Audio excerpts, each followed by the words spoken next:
I am the sexual healer here from the Pure Love Kingdom. So when you see me show up, I will be talking about emotionally and abused women, sharing my stories, maybe sharing other people's stories as we build our foundation. So if these are topics that you feel uncomfortable with, either as a female, like, you know, you've gone through your own stuff and you don't want to, you're not ready to talk about it yet, you're not ready to listen to other stories or share your story, then this is probably not the video or the series. When you see me in this wig, then you probably don't want to watch these videos. Like, look at something else on our channel and see if that resonates with you more. We do talk about business, building a business, when getting over heartbreak. We talk about calling in your kingdom spouse. We talk about how to have a romantic relationship. So there's a different character for each one of those. If you're a man and you're watching this and you have something negative to say towards me, please get off my channel. If you are not going to support a woman on her healing journey, then keep your mouth shut. Thank you very much. I will block. So anyway, what I want to talk about today is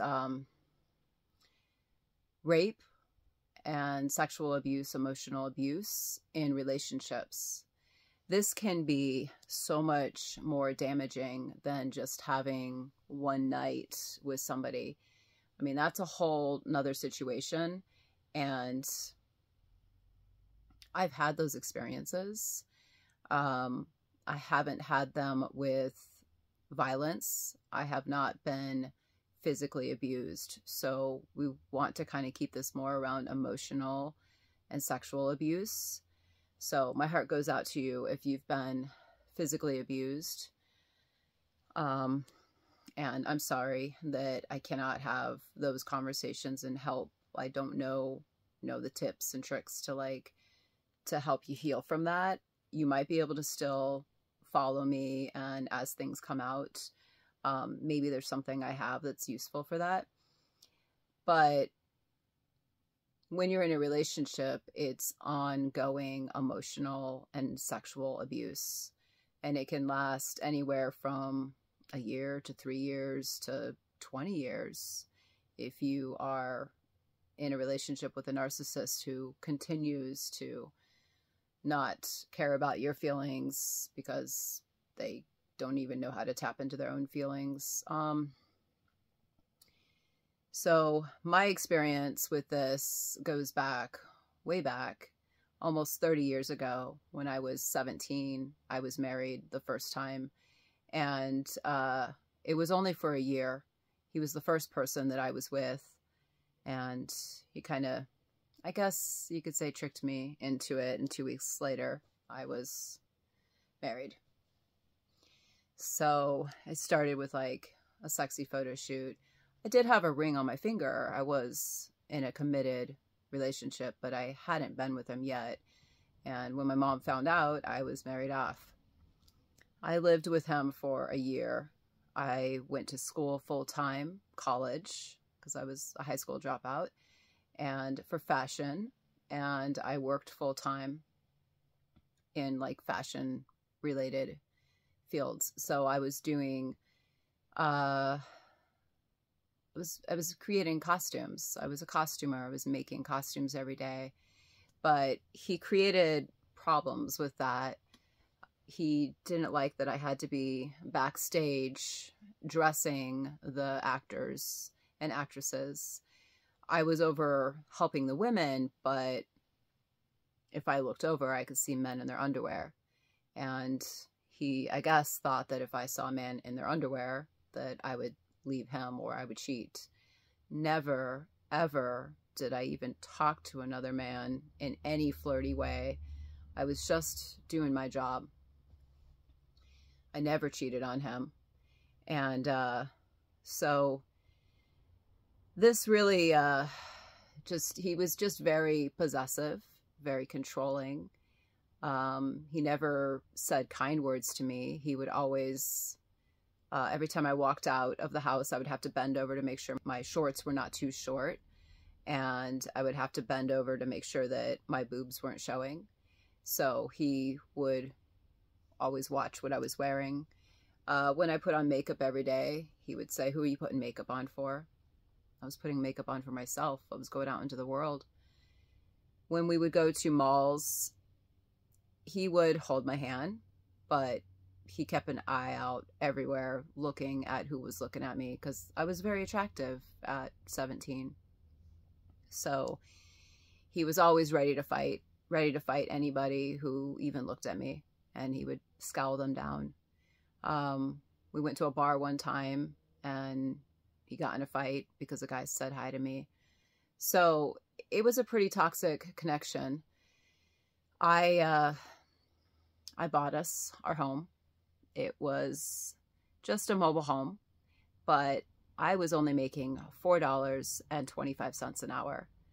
So I was not making a lot of money, but I came up with a way to get that home at 17 years old. We were renting an apartment, and that apartment was about $350 a month.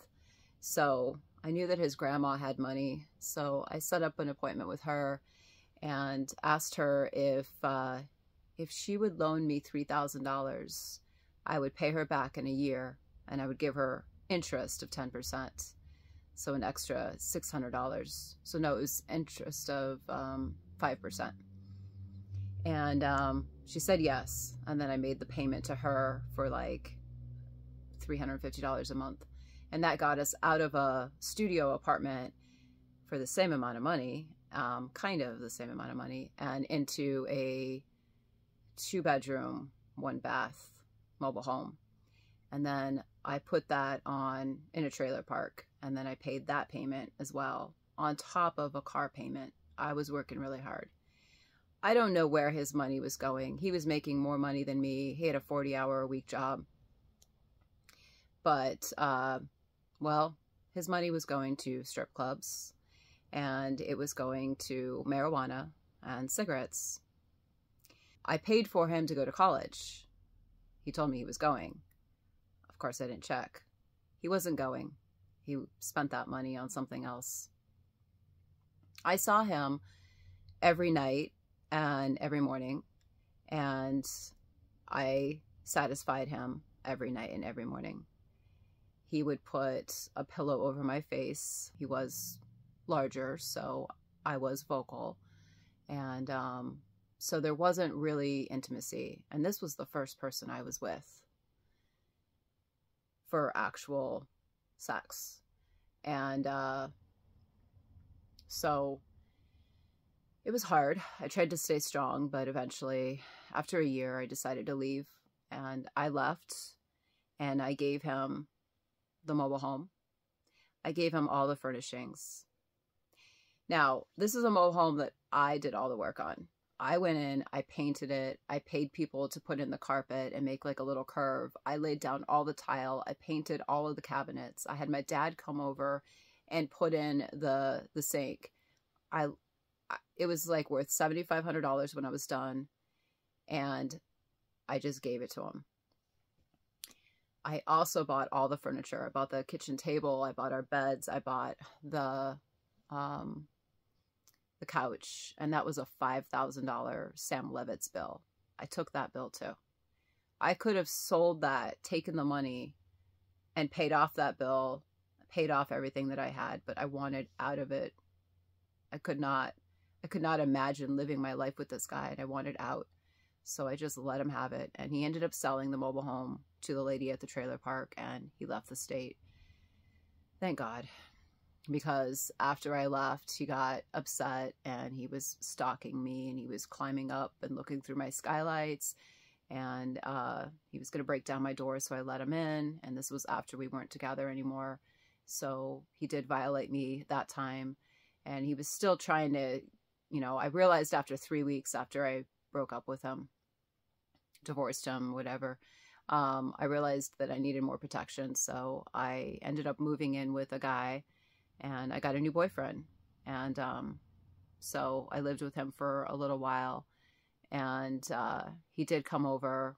He asked to come over. He begged to come over. I let him come over. But at that point, I was like, it was our final goodbye. And I was already with a new person, and there was no way I was going to break that commitment to a new man that was treating me really good. So I'm just sharing my story. You know, I don't have a lot of tears to shed over it, but, you know, it was 365 days of being in a situation that made me feel very trapped. And some women stay in these relationships for years and years and years, and it breaks them down.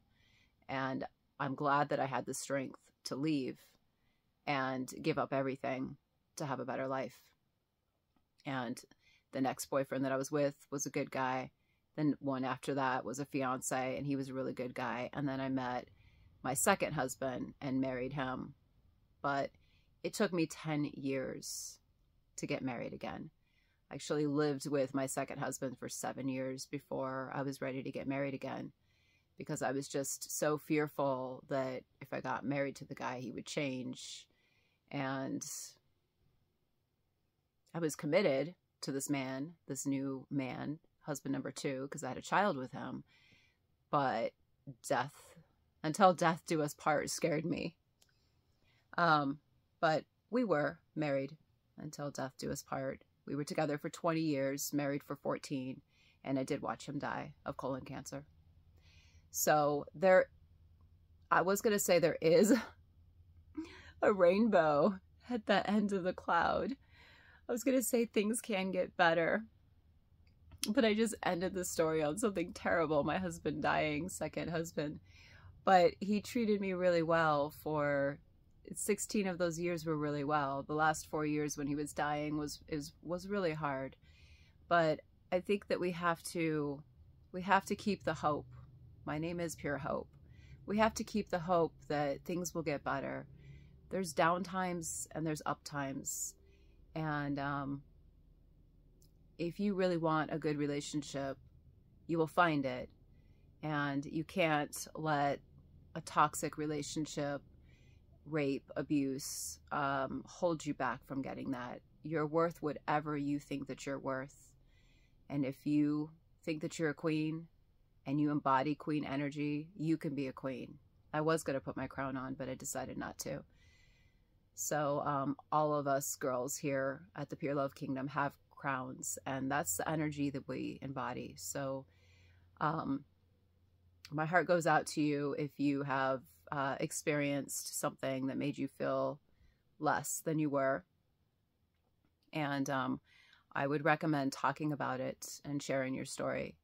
It took me a while to open up about that story. My second husband was the one that kind of got me to talk about it and helped me heal from it. But it took about 7 years to kind of get past that abuse and experience good intimacy, where I actually looked into my lover's eyes, where we had kissing, where we had all of the stuff that goes into a good romantic relationship, not just a pillow of your face or hitting from behind. So I guess that's all I want to say right now. I'm sure I left things out, but I will show up again. I show up weekly, and, you know, I'm not really sure entirely what I'm going to talk about because I'm here, but I don't really like talking. So anyway, thank you for watching.